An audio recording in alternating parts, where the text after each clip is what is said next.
Pero gusto gito niya mag-cabinet meeting pa rin. He does not care kung magka-COVID siya. He doesn't deserve this kind of treatment. Di naman gani, gusto na siya mo trabaho. Di na gusto mo dagan o pagpolitika. Ang tao lang si amugos niya. Kinakatila mo sa kind of leadership na iyang ihatag. You may find his mouth very foul. Musulti siya o kuan. Igo naman siya mangisog. I remember that time na giingnan ako ayuhan ng Pasig River. Giingnan ako na siya. Dali naman na pag-isog-isog lang man ka. Maura man na iya ha. Ang isog-isog niya na iresulta. Mayon tayo nag-inabuso na siya during sa iyang presidency. Wala nag-abuso.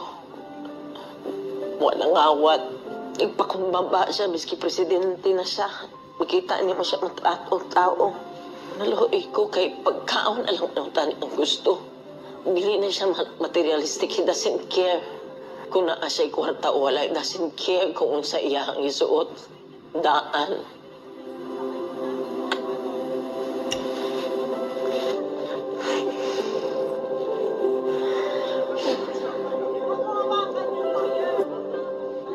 Wala ko kapalungan sa akong pagtabang. Kasi kaluoy na lang unta. Kaluoy na lang. Abuso. Grabe. Abuso. Sa simple lang ay yung gusto. Deprive pag yun ninyo.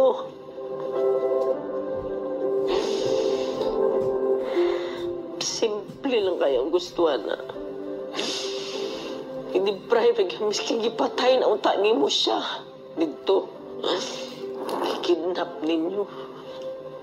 Mag 80 years old na guna siya. Kabalo mo ko sa iyang health. Wala tanan. Wala gani medisina. Kagikan mi sa Hong Kong. Good for 3 days lang iyang dala. Pati sa nina. Kapi, abuso.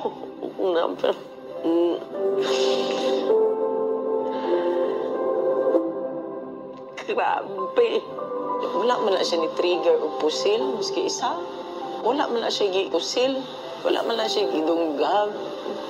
Ilang accusations, 9 kabuo. Asa man ang 9. Wala maganin niya magkiti siguro ng 9 na gina-accuse siya. Ako gani, grabe gani, kulong na nilang gibulhot na nila diri sa Pilipinas na iyang natawan. Yung anak pang ginabuhat diri sa mga... Di ko katulog, dili ko makapuyo sa among sariling balay. Balo ka ba? First night na ako gikan sa katong pag-abot na mo uguan. Wala lang ko nakauli sa among balay. Magplano-plano na lang ko asa ko matulog. Nangiyo lang ko. Wala ko kabalo sa wala ko kabalo sa ako. Naluin ako kay ultimo pagkaon na ba? Minisaya lang ang gustuhan na.